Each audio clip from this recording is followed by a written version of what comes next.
I had reached my breaking point. I could literally feel my face transforming into a demon-like scowl. Then my husband was like, "Hey, what's with that face? Got any complaints? Frankly, it's your fault for only being able to do so much.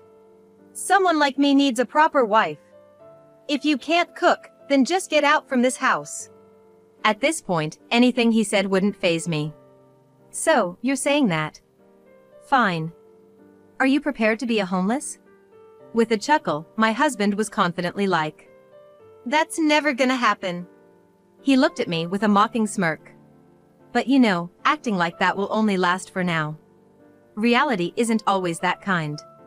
My name's Jessica, and I just turned 35 last week, a homemaker. After graduating from college, I landed a full-time job at a major company. I worked there for 3 years, but after marrying, I resigned and now work part-time in an office at a nearby supermarket. My husband, at the time, worked in the same company. His name's Brian. I first met Brian at the company's year-end party shortly after joining. I had always had a reason to skip these parties, but that time, there were spots, so I joined in. "Jessica, nice to meet you. I'm Brian Thompson.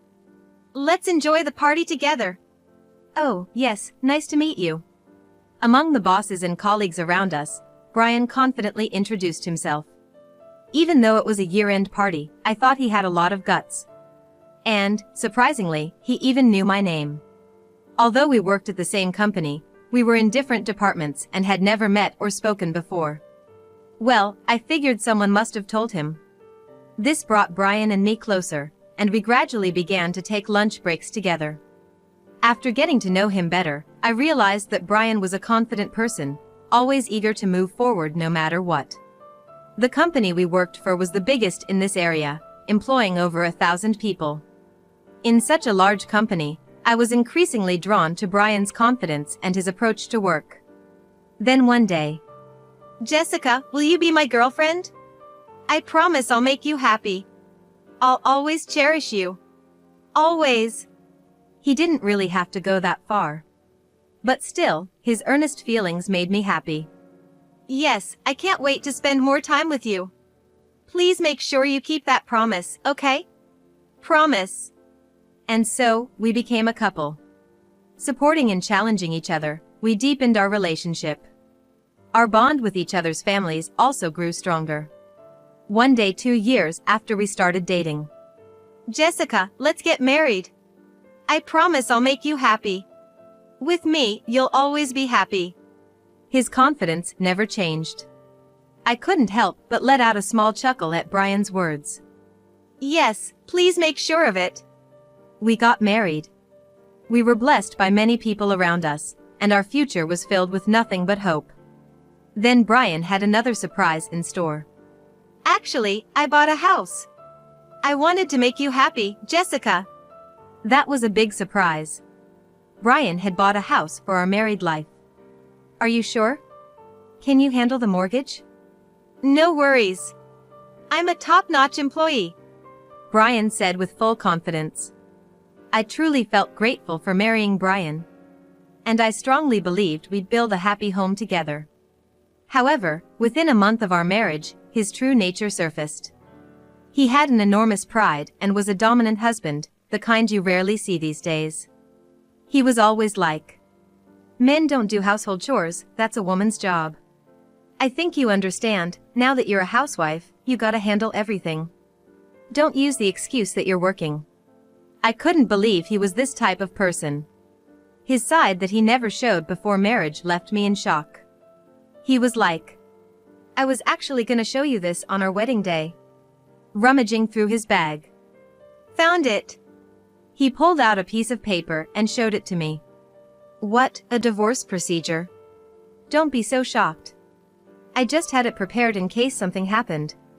Don't worry, I doubt we'll ever use it." It was a document which indicates divorce procedure and the lawyer's contact. Seeing the paper made me anxious about our future. From that day, our supposed-to-be happy marital life took a turn. Whenever Brian returned home from work, I had to immediately go to the front door and greet him, no matter what. Or else, Brian would get in a bad mood. Furthermore, he'd just take off his jacket and leave it without fixing it by himself. "Hey, can you stop tossing your jacket after taking it off?" He was like. Huh? Isn't that the wife's job? It's not something a husband who's worked all day should do. As he stomped into the living room, throwing his bag onto the couch and stripping off his shirt right there. He'd be always like, "Make sure it doesn't get wrinkled. Put the bag where it always goes." I wish he'd just do it himself, but if I said that, he'd instantly get upset. In the end, I'd end up tidying everything without saying a word. This wasn't what I had in mind, and I let out a heavy sigh. I feel like taking a shower first today. The bathroom's cleaned up, right? What? You're gonna take a shower before dinner? You usually eat first, so I was about to clean the bathroom now. Brian seemed to snap at my words, hurling harsh words at me. When did I ever say that I want dinner first after work? Don't make assumptions on your own. But don't talk back. You're my wife, right? Make sure you do things to always keep me in a good mood. After saying that, Brian grumbled and headed to the bedroom. It's such a hassle when he gets like this. If things don't go his way, he'd angrily storm off to the bedroom, lock himself in, and wouldn't come out. His behavior was just like a child. Naturally, if I don't apologize, he'd stay this way forever. I'm sorry. I should have been more considerate of your feelings. I promise I'll do better next time, please forgive me. That's how I end up, standing in front of the bedroom door, apologizing to Brian. Then, the bedroom door opened, and through the gap, Brian's face glared at me. If you understand, that's fine. But there won't be a next time.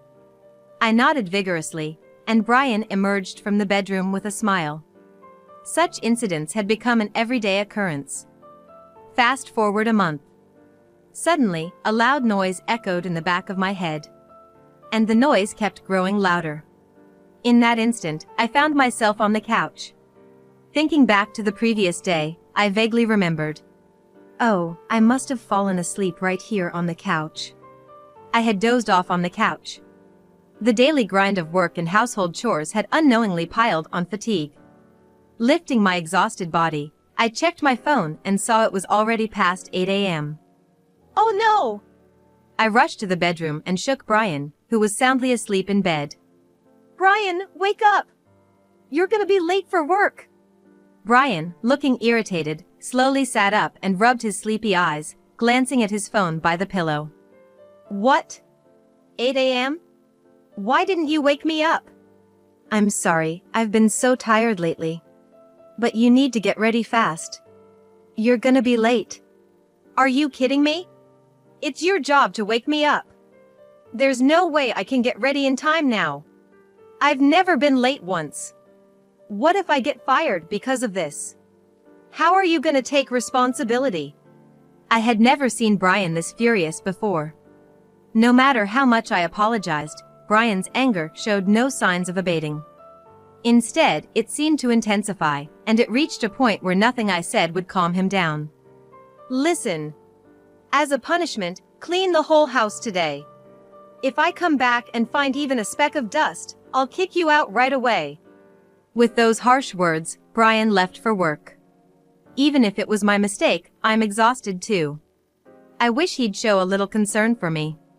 But the more I think about it, the more I hate myself for not being able to say anything. There's one person I always turn to in times like this. Morning, Mom. Sorry for calling so early. Can I come over? Morning, Jessica. That's fine. You're off work today? Yeah, I was scheduled to have the day off. All right. I'll prepare some coffee and wait for you. Take care on your way. Sorry, and thank you. My mother seemed to notice something was different with me. Did you and Brian have a fight? Why do you ask? You don't sound cheerful. And Jessica, whenever something's bothering you, you tend to apologize a lot. I've watched you more closely than anyone. It's obvious. Yeah. Her kind words brought tears to my eyes. Knowing this, she was like, I'll be waiting for you. and hung up. After quickly getting ready, I headed to my parents' home. My mother had coffee and cookies prepared.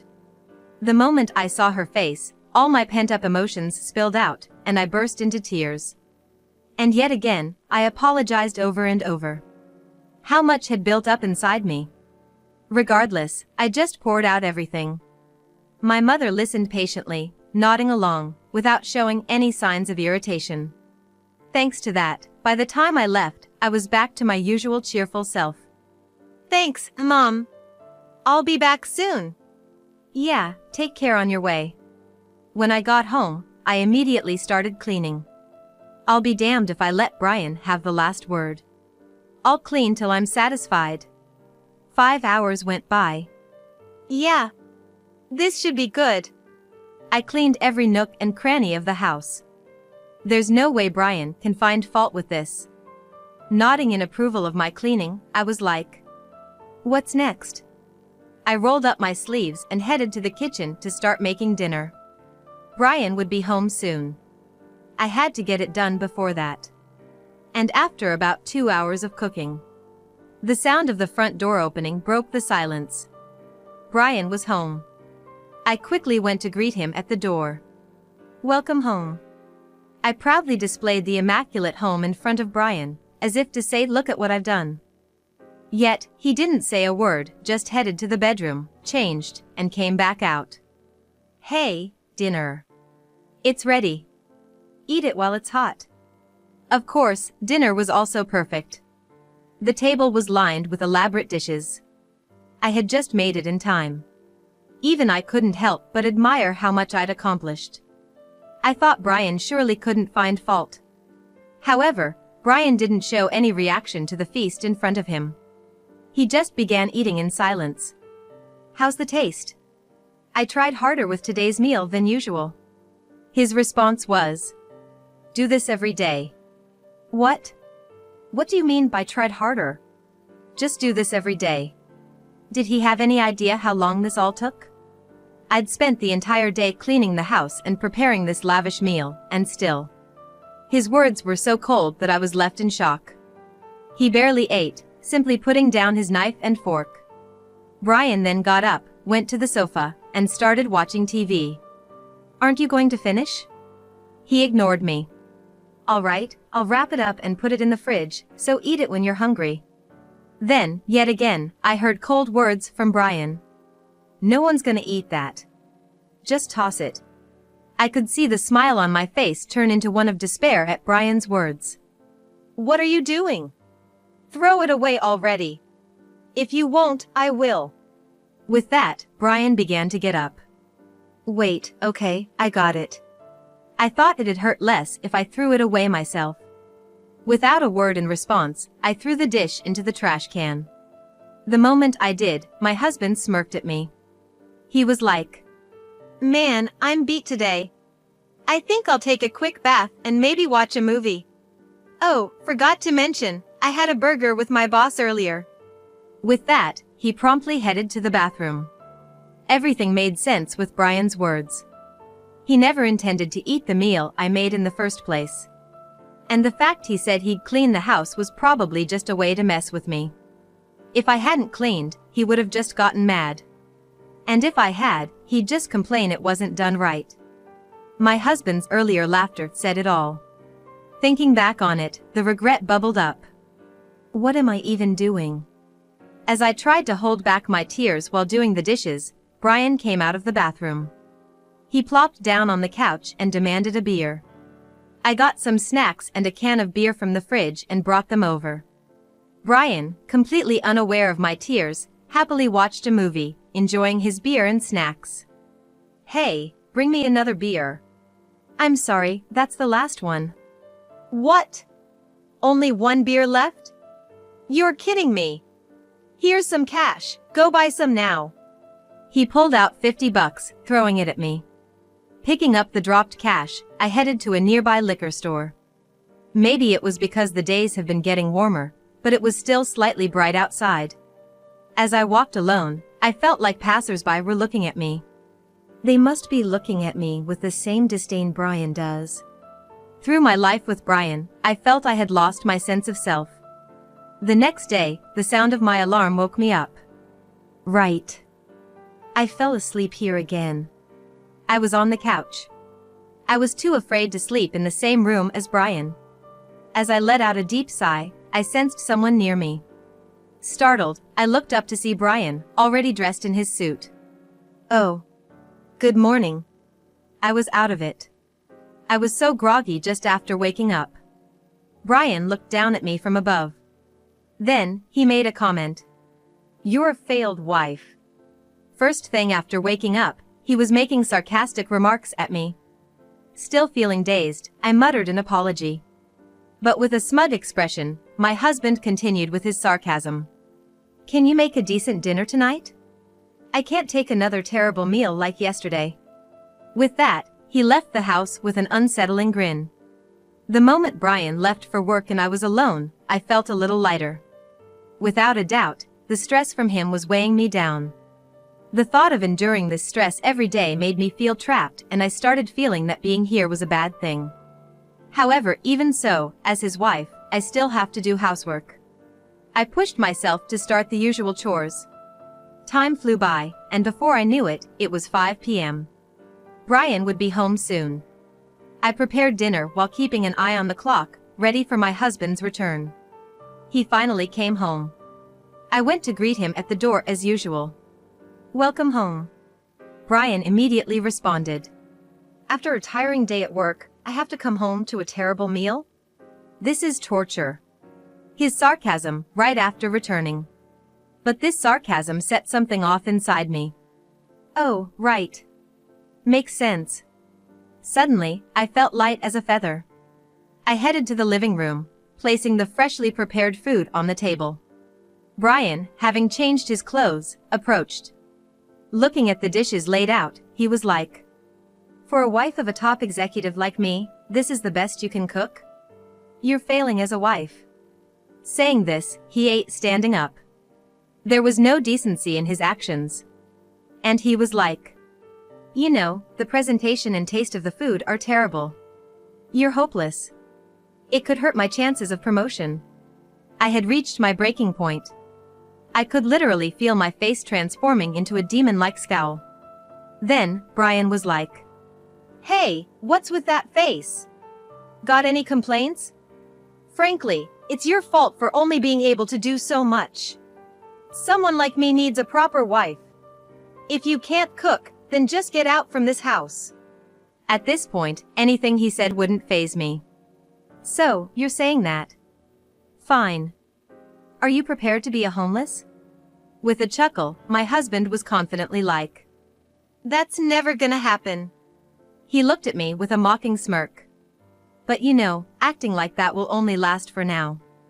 Reality isn't always that kind. Just then, Brian's cell phone rang. Hey. Yes. Okay, I'm on my way. It was his boss on the other end. Being a competent worker is tough, always getting invites. The boss wants to grab drinks. Thank goodness. I can avoid your terrible cooking. He quickly changed and left for his night out. Then, I watched him go, coldly. 2 days later, as I dined with a friend, my phone rang from inside my purse. Pulling it out, I saw it was a call from my husband. I muttered like, again. Declining the call and slipping the phone back. Truth be told, in the past 48 hours, he'd called nearly 100 times. And every single call was from Brian. My friend asked if I was gonna answer, but I kept brushing it off. I just can't deal with my husband right now. I was aware he'd been trying to reach me, but I was just too busy to answer. And so, it was the same this day too. However, Brian, blissfully ignorant of all this, continued his relentless storm of calls. And tons of emails. Normally, one might become neurotic from such frequency. Ultimately, I didn't answer the phone until another 3 days later. Can you cut it out? I don't have time to deal with you. What the hell do you think you're doing? What do you mean? What do I mean? You disappeared from the house without saying anything. He seemed quite panicked about the current situation. It's not without saying anything, is it? After all, since we're getting a divorce, it's only natural for me to leave the house, right? What are you saying now? That time, when Brian cursed the food I made and told me to get out, then went out drinking with his boss right after that day. I immediately packed my belongings and left the house on the same day, placing the divorce procedure document I had on the table and contacted the lawyer. Don't mess with me. I never said I wanted a divorce. Indeed, he hadn't said he wanted a divorce.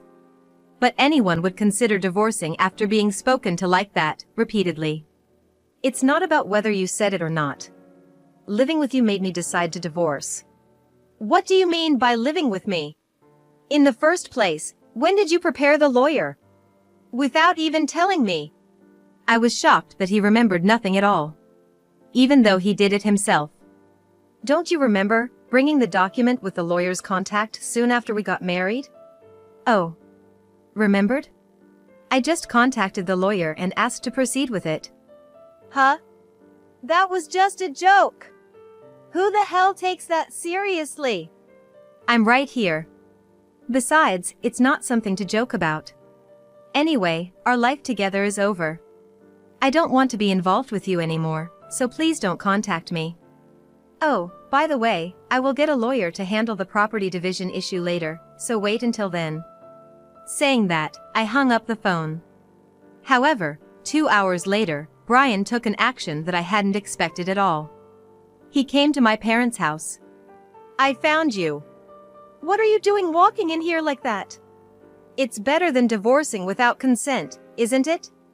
This is exactly what they mean by he has a comeback for everything I say. My words only return in his selfish explanations. This has happened repeatedly. It's just an utterly pointless roundabout. Then my mother, who was sleeping in the back, woke up upon hearing our argument. Enough is enough. This is not the place to argue. With my mother's low and calm voice, Brian fell silent. All you've been doing is saying what you want to say, but essentially, this is a situation you've caused. I've been tolerating any and every situation just to lead a slightly happier life. I've been holding back on everything, job, housework, just gritting my teeth. What about you? Well, I'm the same. No, actually, I have it tougher. Can you understand the pressures of being an elite? Understand? What is he talking about? He had absolutely no idea how difficult it has been for me. Right, I'm not an elite, so I can't understand you. But, you see, I had my share of hardships too. So, let me tell you what I've done and how I got here. It might be a good time to put an end to this, especially since my mother is also here. Huh? I presented the reality to my clueless Brian. Do you think we could live in that condo without any trouble? Do you think we could live comfortably on the salary of the elite employee that you claim to be? That's a given. We could live there because I've been earning the money. He really didn't understand anything. A deep sigh naturally escaped from me at the incredibly carefree words of Brian. You really don't know anything. That's why everyone, including me, is leaving you. Everyone else too. Jessica. It's fine. He won't understand unless I explain properly. Brian looed like a child who didn't understand a subject and has no idea what to do. But that's only for now. The mortgage for the house is $1,500 every month. Plus utilities, water bills, and other living expenses easily exceed $4,000. So what? That mere $4,000 can be paid with half my salary. Is this guy really that dumb? Do you even know how much you actually take home? Huh? I'm an elite employee at a major company. Obviously, I easily make over $8,000. For $1,000. That's your net salary. Huh? Whether he was learning this for the first time, my ex-husband was stunned upon hearing his own salary. You call yourself an elite, but you're like the lowest of the low in your company, a perpetual ordinary employee, aren't you? You overrate yourself, assume you're an elite, and consequently, you ignore instructions from superiors you don't like and assign unwanted tasks to others. Despite being overwhelmingly disliked by everyone around you, There's no way such a person can be elite, right? You're rather a prime candidate for layoffs. By the way, I was told this by your direct boss when I was an employee. That's a lie. Am I disliked? Brian was barely breathing from just this part of the story. But that alone would not satisfy me. It's shameful that you spend that mere $4,000 so freely, thinking you're supporting our living with it. Haven't you realized that it's me who has been sustaining our lives until now? Huh? In reality, ever since we were married, I was working from home, apart from my part-time job. My husband didn't earn much and spent money freely, being of no help for living expenses. So what to do? I have to work and earn, right? While you were living a foolish life, I worked desperately behind the scenes to keep our life afloat. That's how I had been supporting our married life. But honestly, it worked out well. My hobby of drawing illustrations turned out to be useful for work. Thanks to that, I got an offer from a major company to work as an exclusive illustrator. Thinking about it, maybe I should thank you for putting me in such a tough situation? My ex-husband, having learned everything, collapsed on the spot, rendered speechless. There he cowered, visibly shocked. Moreover, realizing his impotence, he began to sob uncontrollably. Then, my mother, who had been watching, spoke a word. I just can't forgive someone who treats my precious daughter horribly. So, I'm apologizing in advance. Don't get angry even if you face hardships from now on, okay? My mother's eyes, as she said this, were sharp like those of a tiger spotting prime prey. Seeing my mother's eyes, Brian let out a silent scream and ran away from the spot. Later, from what I heard from acquaintances, my ex-husband, whose behavior at work became a problem, seemingly got laid off from the company as rumored. Moreover, having lost his income, he couldn't pay the mortgage and quickly had to let the house go. However, the house he finally bought was sold for not much, and living off the remaining money, life in a rundown apartment was the limit. Furthermore, when the lawyer I hired started discussing the divorce, he barely could pay the lawyer services fee, and apparently, he couldn't even afford to live in the shabby apartment he had just moved into. Now, it seems he is living as a homeless person, rummaging through trash, somehow staving off hunger. On the other hand, as for me, I quit the office part-time job I had been doing and decided to work full-time as an exclusive illustrator for a major company. From there, my name gradually became known, and now I'm a sought-after illustrator. Jessica, here's your coffee. Thank you, Mom. Thanks to my mother taking care of things around me, I can focus on my work. Life that was once like hell is now heavenly. Mom, shall we go for steaks after a long time? Oh. Are you sure? Yeah. You always do so much for me. Well then, I guess I'll take you up on your kind offer. I'm going to cherish this life.